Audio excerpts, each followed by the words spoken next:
Hello, I'm Bruce DePoy. Coming up today on News Talk, D.C.'s final preparations for the Pope. Francis arrives in just hours, and today we'll have the latest on what you can expect during the Pontiff's travels in and around the district. Our guest, Chris Geldart, Director of D.C.'s Homeland Security and Emergency Management Agency. Then, are the presidential debates focusing on the issues real Americans care about most? Critics say there's been too much gotcha and not enough focus on the challenges families face each day. We'll talk with State Senator Jamie Raskin and with Rafi Williams of the RNC. From News Channel 8, this is News Talk with Bruce DePoy. Hi, everybody. Welcome in as we start a new week. Great to have you with us on this jam-packed Monday.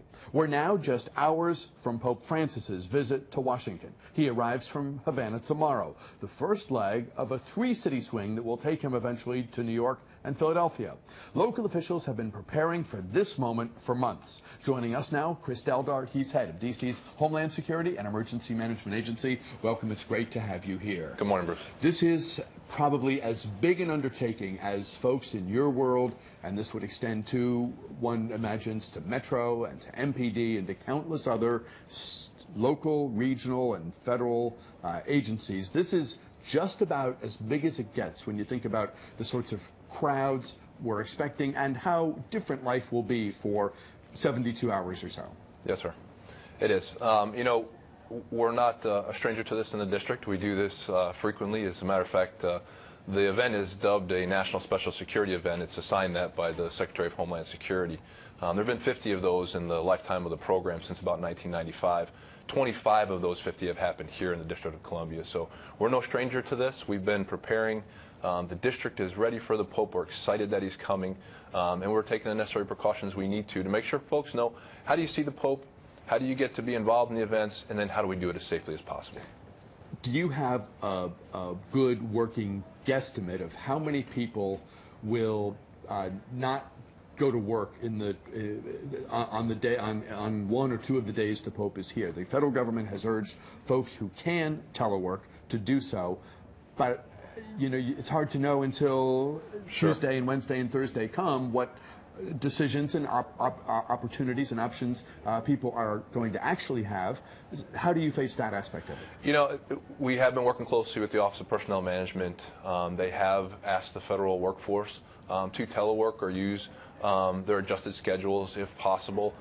Usually that helps us, and that creates sort of, and those that live and work in the district and play here understand that gives us a Monday or Friday look to a commute and the amount of people that are in the city. That's very helpful to do that. We're also working with the business community, and Jim Deniger, who's a stalwart for us in that area, is helping in the private sector to say, how do we minimize that loss of time for those workers as well, and also try to reduce those number of people coming in and out. So we're working both on the public sector and the private sector side to try to make this as smooth as possible for folks. It is the National Capital Region. We do have traffic. We have a lot of folks coming and going, coming into the district and out of the district. So we're trying to work really hard to say those folks that want to come in to see the Pontiff and have that experience, have a good one. It's this area is home to 4 million or so people, depending on how you want to define the Washington region, the district, and the surrounding suburbs. And we're, of course, only a short drive for another group of some millions, right? And interest in this Pope and in the activities surrounding his visit will be as high as it can be. Are you expecting just huge crowds? We, as I said earlier, we do this quite frequently. We do very large events, whether it be inaugurations and things like that. This one, we're expecting to see something akin to our 4th of July crowds. That's what we're planning towards, anywhere from 4 to, say, 600,000. Now, those are our planning estimates, and that's just to keep things in perspective as we're looking at what do we need to do as far as being able to move people, working with Metro and how we're going to move folks. Working with our District Department of Transportation to ensure we're getting the roads where we need them to be to help move folks in and out. So that's a number that we've used from the beginning for planning purposes. We could see a little bit more than that. We could see less than that. It really depends on a lot of factors. In this event here in D.C., there's not a lot of opportunity for folks to actually see the Pope. there's some very narrow windows for that, and we're trying to make that as accommodating as possible. What advice do you have? What do you want people to know as we get into the Tuesday, Wednesday, Thursday period? Two things. One, this is a happy event. We want folks to come to the district. We want folks to be able to get a glimpse of the Pope or see the Pope. We want them to have that joyous occasion to be able to do that. To do that as safe and as efficiently as possible, we ask folks if they could go to our website to take a look at, some of the things they may need to consider as they come in. That's pope.dc.gov. If they go to pope.dc.gov, they'll get a good understanding of where the events are that they can see the Pope at, time frames on when they should probably be there, what the road closures will look like, some of the things that are going on with Metro, those kind of things. It'll give them the tools that they need to have a successful trip, and that's what we'd really like them to do. Should people expect checkpoints? Yes. Screenings? There will be screening points for several of the events. We have, when the Pope does his private service at the Basilica out at Catholic University, that's a ticketed event. Folks coming into there will have to go through the full screening process. We're asking folks to get there. It opens at 11 for folks. We want them to get in there early. We need to get them screened. If they show up an hour before Mass, they may not make it in. So if you go to our website, pope.dc.gov, it'll give them all that type of information so they'll understand exactly what they need to do. Folks, phone lines open as we talk this Monday with Chris Geldart. He is the top man at the D.C. Homeland Security and Emergency Management Agency. If you have questions or comments about what to expect during the course of Pope Francis's visit to Washington, he arrives Tuesday. He's here Tuesday, Wednesday, Thursday before he heads on to New York City, and eventually, of course, he'll be in Philadelphia. If you have questions or comments, join the conversation. Those of you watching live in the 11 a.m. hour, that's when we're able to take your calls, and we're always eager to do so. We've posted the number to the bottom of the screen. So dial now, 703-387-1020. That's our number here. As always, we'll go to the phones as your questions and comments come in. You've been working closely with Metro. Are they going to run the max service they can do, 8-hour trains, the longest trains they can fit on the platform in that rush hour mode where trains come frequently? What is the expectation? What is the plan? They are, Bruce, and actually they're taking the Pope's schedule into account, and we met with the interim general manager and the mayor and several other folks on Friday, just to go through and make sure we're again still on the same page. This is probably our fourth meeting of all of us getting together, and Metro has assured us that they're going to be running full rush hour trains, especially on Thursday, but definitely around all events that are happening. So as we do the events, Tuesday's a pretty light day for events for the Pope. He comes in, there's a movement from Andrews to the embassy, and then that's pretty much it for that day on Tuesday. Wednesday's a big day. Wednesday he meets with the president, and then after that we have a parade that goes on right around the ellipse down there. That's a big opportunity for folks. So that's one that Metro is looking at. How do we assist the district in getting people in and out of the mall area and the ellipse area and all that downtown area? Later that afternoon, he goes out to the Basilica where he's going to do a couple of things out there, most notably his Mass that he's going to have. During that Brooklyn neighborhood out there is going to be inundated with folks, a lot of road closures. And the Brooklyn Metro station is not the most accommodating. It is what it is for this type of event. So Metro's working bus bridges. We're working crowd control for them so we can help folks have the best experience they can have coming in and going out of there. And because of the space limitations, what you could say is a bit of a cramped situation at Brookland, it's arriving passengers only in the morning, departing passengers, in other words, Metro-bound, only after the events, right? It's not. This is very different. Yes. But this is the call that was made, probably understandably, to make the maximum use of the space there is. Right. And they will be running full complement of cars all day that day. And the biggest thing I would tell folks is if you are going to that Mass, and this is only about 25,000 to 30,000 ticketed folks that are going there. There will be other folks who are going to go and try to be in the area, I'm sure. The recommendation, though, is when you come, there's other Metro stations around there. There are buses that will take folks from those Metro stations into the area.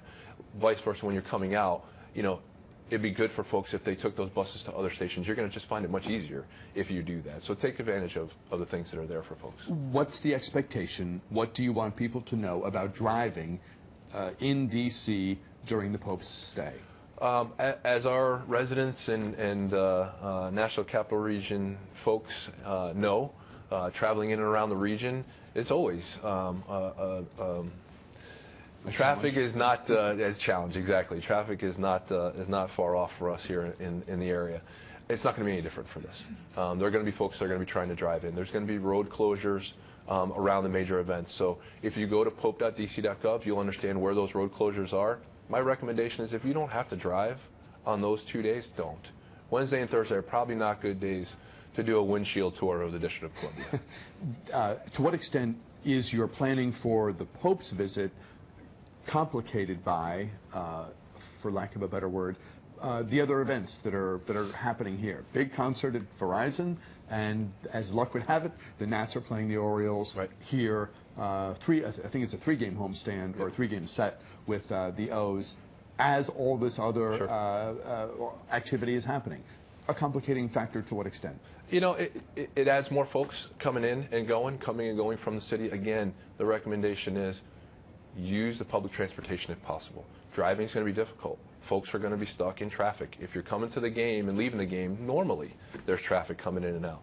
This is going to exasperate that.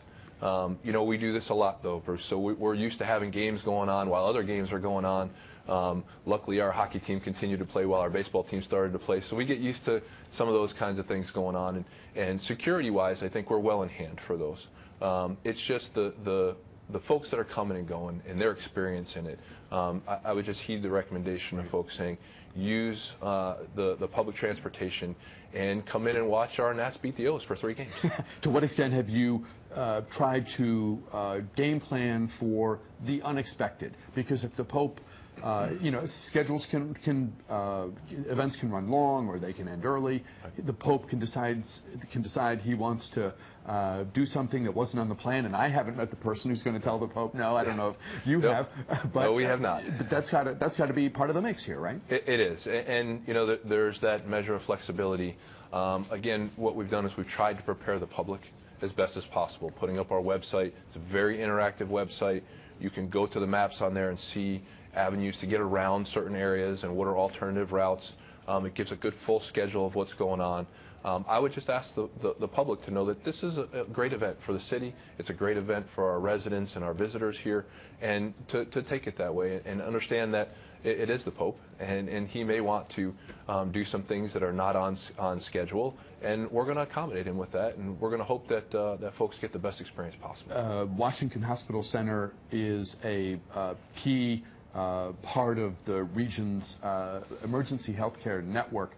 Are you worried about the movement of emergency vehicles, not just in and around Washington Hospital Center, but broadly across the District of Columbia? Myself, the fire chief, our city administrator, our deputy mayor for public safety and justice, and the mayor herself have all had extensive conversations about how are we going to ensure, number one, we continue to provide the district residents with the services from their emergency services agencies that they should have. And that we've gone through over and over. There's going to be no less amount of ambulances out there, fire trucks out there, or anything like that than we would have on a normal day. So we're accounting for the additional folks. And the fewer people who drive, the less difficulty those first responders will have doing the very important work they need to do. Exactly. Chris Geldart, is head of the D.C. Emergency Security and Homeland Security and Emergency Management Agency. Thank you so much for your time. I know it's a busy time. Thank you very much for coming in and speaking with us today. Good luck this week. Thank you, Bruce. Appreciate having you here. When we return, are the presidential debates focusing on the issues that matter most to you.